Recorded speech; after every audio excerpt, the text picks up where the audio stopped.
Mayor Wilson, thank you so much for meeting with us today. We so appreciate it. My An pleasure. opportunity to come together and just kind of talk a little bit. We have some questions for you. We're doing a Okay. series about people, places, and things in Suisun, and so where better to start than the mayor's office? So I'd just like to ask you a couple of questions. How did you get here? Man, how did I get there? That's a pretty deep question in a sense because it's a windy journey, so to speak.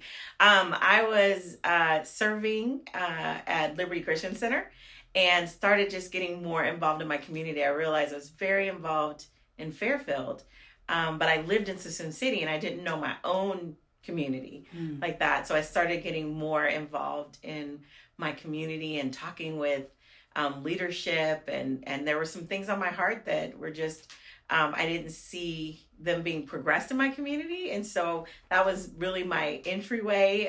I had a Bible study in my home, so I was really encouraging women who had come to that Bible study and to get involved, and even asked a few of them to run for office. And eventually, they were like, you should do it. And so it took some time, it took a few years, but then I decided to go ahead and run. And I didn't win the first time. But I got, right after I lost, I got on a commission, Parks and Recreation, which really felt aligned with my passion and focused on community and families and providing resources for them in terms of things to do and all of that. And then after serving on the commission for a while, ran again and then won. And then serving on council was such a eye-opening experience. It was a blessing in one way, and it was challenging in another. But I had a really good time doing it. And eventually was like, I think that if we want to be headed in the right direction, we need a new leader. And I really felt like at the time that I had the skills and ability to be the new leader that could take it in what I felt the right direction and really progress the city. And so then I ran for mayor and I won mayor. And so that's how I got here. But really, like I said, it's started through service at my church and then ended with, serving the community. Well, that's excellent. What are your goals for Sassoon? What do you see the future of Sassoon looking like? Well, Suisun is such a gem, and a lot of people call it a hidden gem because most people don't know about our city, and it has such beautiful things. When you walk outside of our community, you get such a wonderful atmosphere just of nature. You can see the hills in one direction, you can see preserve in another, you can see the water, the marshlands, all those types of things. So for me, it's really about leveraging that to the betterment of our community and I always say that I want when people come home from work or come home from school, that their community rises up to meet them in such a beautiful way in terms of the way it looks. So I think just leveraging all of those things to move our city forward in terms of, when I say forward, meaning that if you live in our community, you don't have to commute to do everything. You don't have to, people right now commute to go to work. They commute in some ways to go to school. They commute for their recreational activities. They definitely commute to shop. And so for me, I feel like my role into progressing our community forward is making it so that people can do those types of things within the 4 square miles that is Suisun City, and really be able to deepen the sense of community amongst the people who live here, because that's the one good thing about being a small community, is that you can know your neighbors. And I think as a nation, we've really gotten away from that in our small communities of knowing one another and being able to fellowship with people who live on your block or live near a nearby park that you go to. And so I really want to bring that back to our community, where we recognize we're a small town, so we can act like a small town, even though we have access to big city things like in Sacramento or San Francisco. Mm-hmm. But so when I think of moving our community forward, that's what I think of. I think of deepening sense of our community. And I think of, making sure that people have the resources that they need here. So whether that be jobs or things to have fun at, play, recreation, or shopping. Let's talk about Lori Wilson, the person. What are some of your core values for your own life? I think for me, faith is a huge part of who I am. So I would say that is like me at my core, is trusting and believing in God and everything he has for me.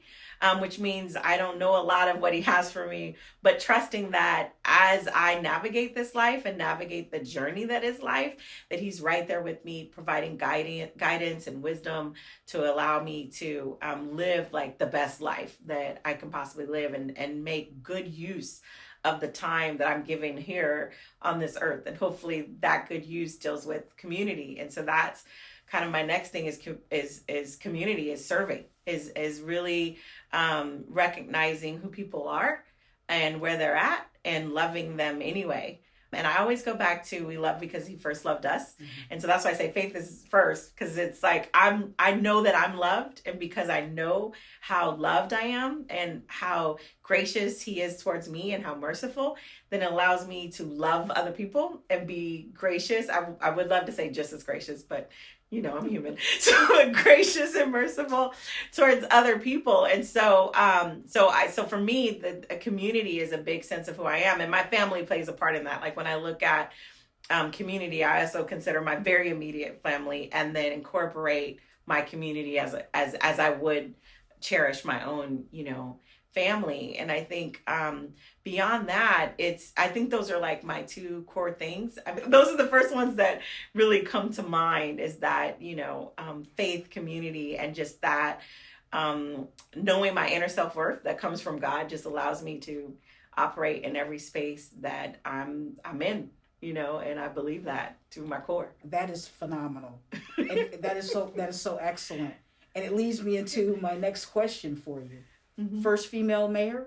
Yes. Well, first female elected mayor. Elected mayor. Yeah. So, so we had a mayor. We had one other mayor before she was appointed. So she had got on the council. Her fellow council members, who were all male, appointed her to be the mayor for that 2-year term. And that's what it was back then. It was by appointment. So the council members appointed the person, and then they got to serve as mayor. And what's so interesting about her, she's our first appointed mayor. And when they announced her mayorship, because of the time that it was in, they announced her as Mrs. and her husband's name, Oh, wow. And so she didn't even have her name in the paper as the first mayor. And I'm forgetting her husband's name, or I would repeat it right now, but I don't want to disservice her anymore. But yeah, and so that was our first appointed mayor. And then I was the first elected mayor to serve as woman, and then also first Black or African American, whatever you say, mayor. And I was the first Black woman or African American woman to serve on our council when I was elected as a council member. What would you say to young people who have aspirations that have maybe squelched because of the environment, or because of the color of their skin, or maybe even because of rhetoric that others have told them? Right. What would you say to them? I would say it's about, first of all, if you're following the thing that you're passionate about, not the thing that your parents are passionate about, not the things that your friends are passionate about, but the thing that makes your heart sing, every time you are following that, you'll find that no one can really stop you. Really, no one can. And sometimes we think that getting to the pinnacle of that is like the ultimate, and that's supposed to be our journey. But sometimes it's about breaking down those big hard rocks and barriers so that the person who's supposed to reach the pinnacle can actually reach that spot. So sometimes it's about letting other people stand on your shoulders. So I would say really it's about, if you follow the thing you're passionate about, you're going to go as far as you're supposed to go. And no one can stop that. And know that every barrier you break, no matter how small, there is somebody who you're paving the way for that's going to go even farther than you. And so it's not about always reaching the end. It's not, for me, it wasn't about becoming mayor. I didn't even know that was on the horizon for me when I started this journey, in politics. But I'm thankful for the women who came before me, who made it even possible, not just in Suisun City, but across, our state, across our nation, who made it even plausible that women could lead. So I had to have women making it plausible for you to get in to be the first Black woman, And so I think that for our young people, it's really about figuring out what you're passionate about, the thing that makes your heart sing, that when you do it, you feel great. Time stands still. That thing, when you're doing that thing, keep going on that. And you'll find that you break more barriers than ever. Sometimes as young people, we get caught up in our parents' dream, or in our friend's dream, or in our mentor's dream. I have had the chance to have some really phenomenal mentors. And one of the things that I really appreciate about them is they weren't trying to make clones. They were really trying to help me forge whatever my path was and be independent minded and guide me. And so, if you're in a relationship with a mentor where you feel like you're being stifled in the sense that they're trying to make them in your image, then find a new mentor who's going to give you that freedom and guide you and allow you to really live out your best life. And like, I go back to that, when your heart's saying, that moment when you're doing something and it feels like the world is perfect. Can a honey tell you anything that the world is not perfect right now? Know that thing. That's the thing you keep going in. And it doesn't mean you won't have challenges or adversity in that moment, but they roll off your back a little different when you're doing something you're passionate about. I never knew I would be passionate about service in this way. Like, I've always been someone who's been focused on service, but never in politics. And I found when I got into it, even with all the challenges, it doesn't affect me the same way other things did. I find that my passion still overrides that. The joy that I get from seeing people get help, seeing people progress in their life, seeing people increase their quality of life, or seeing people get a job, or seeing people feel like their government is working for them, that outweighs any challenge or adversity that I've experienced while being in this role. And there have been many, but the balance of it, joy has outweighed it more. But I think it's because it's something that I'm passionate about and I love. And so nothing can stop you in those moments. So you mentioned how it's got to be a very stressful position at times. Yes. So what does Mayor Lori Wilson do to relieve stress? Oh my gosh, baths. People say, so we moved into a house 2 years ago, and in my master bath, there's like a huge bath. I mean, like, it's not huge, but it's way bigger than my normal little skinny bath. And no joke, my favorite thing to do is I, do the whole like Epsom salt, bubble bath, whatever, and just sit and quiet my mind. And, sometimes quieting my mind means praying. Sometimes it just means meditating, like on a scripture or a word that I've heard through the day. But I just take that time to just quiet, and being in the warm, like, hot as you can get it, almost water, and just taking that moment to just quiet the mind. So that's my de-stressing thing is definitely a hot bath with bubbles and some type of Epsom salt with essential oils in it, and just kind of quiet the mind. So it's so funny. And I bathe every day in terms of shower or bath, but I can tell the weeks that are stressful because it's like bath in the morning, bath at night. You know what I mean? Like, literally, like, it's like both times a day, like just taking a bath. But that's really my de-stressor, I would say, is just getting into the quiet place. And, for me, it's really important because it's like going to that place of refuge, and it's realizing that everything I do is not of my own or for my own, So that's, I would say, is the biggest one. And I'm a talker, so talking with my friends and processing out loud kind of the day, Well, I'm going to ask a very controversial question. Oh. I read this, and I'm going to stir the pot a little bit. Okay. But I once read that you ran track and field when you were younger, and that your husband says that track is not a sport. He did. So did he lose that battle? Is he on board that it's a sport? And what did you run when you ran? And when did you run? Okay, so when I ran in elementary, junior high, and beginning of high school track, and I was a sprinter. And so I did the 100-meter or the 110 or did the relays, So that was my thing. And I did the hurdles, 100, 110 hurdles and relay. And so that was my sport. That was my thing. I was a fast runner. And which is funny, which plays into like this whole thing is I'm learning that being in politics and being a councilmember mayor is more of an endurance thing. So it's different than my nature. My nature is sprint. Let's go fast, let's go quick, where this is, at a turtle's pace to get things done. And so I have to learn, patience and things that make you a good, endurance runner. But no, my husband said, we were having this conversation about your favorite sport. And I said, track. And he was just like, that's not a sport. That doesn't count. And the reason why he said it doesn't count is because like when we were talking about sports, it was more like basketball, football, the thing you like to watch. Whereas I only watch track every 4 years. During the Olympics, or maybe 2 years during the trials. Like, that's it. So he was trying to say, like, that's not a sport. That doesn't count. So he was so upset with me because I posted this on Facebook and I was like, my husband said, track is not a sport. What do you think? And he was like, see, now you got all of Suisun hating on me. When you know what you know the context of my conversation. But yeah, so I won technically, but then he won because, you know, for it to be my favorite sport, I couldn't tell you who's, you know, a player, so to speak, a runner, you know, but I love to watch it. It's beautiful. I love to see the way the bodies move in track and field. I mean, it's, you know, you just see them at the pinnacle of like leanness and all of that. You just see the body in motion. And all the other sports, you know, you don't see it the same way, the way the clothes are, you know, it's just not the same as seeing somebody run. And I think it probably harkens back to me just loving, you know, to run, to be, like I said, I'm a sprinter. I'm a fast girl. I talk fast, try to do everything fast. But I'm learning in my older age to be an endurance runner instead. So let's talk, because you talked about elementary, junior high, the beginning of high school. Let's talk about education for a little bit. So can you give us your background and your education and what your thoughts are about education? You know, some people are, well, I don't want to go to college, or, you know, what are your thoughts on those things?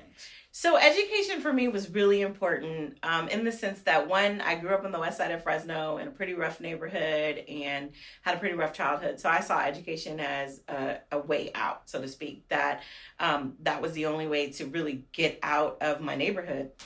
You know, when I was growing up, Cosby Show was a big thing, and you had, you know, the Huxtables, and Bill Huxtables was the, you know, doctor, OBGYN, I think he was. And then Claire was the lawyer, right? And so in my mind, to get out of the hood, I needed to be a doctor or lawyer. So that's what I was focused on.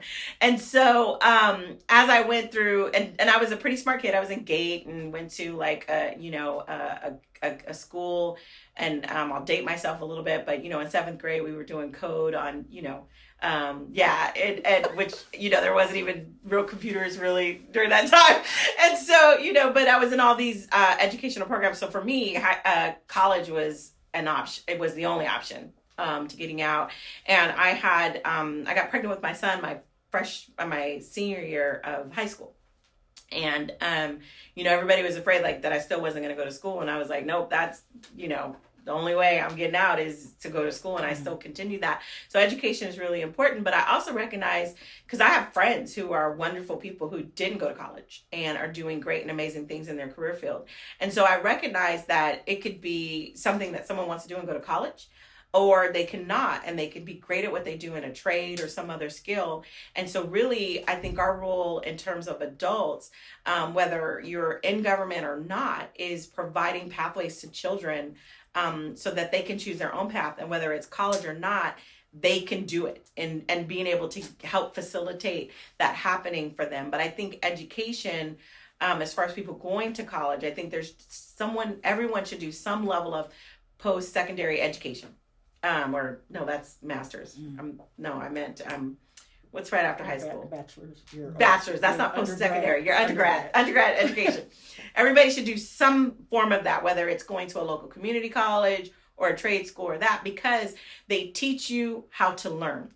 And that's the key thing that you need, I think, as an adult, is that critical or analytical ways of thinking, so that you know how to learn and adapt and operate in the world.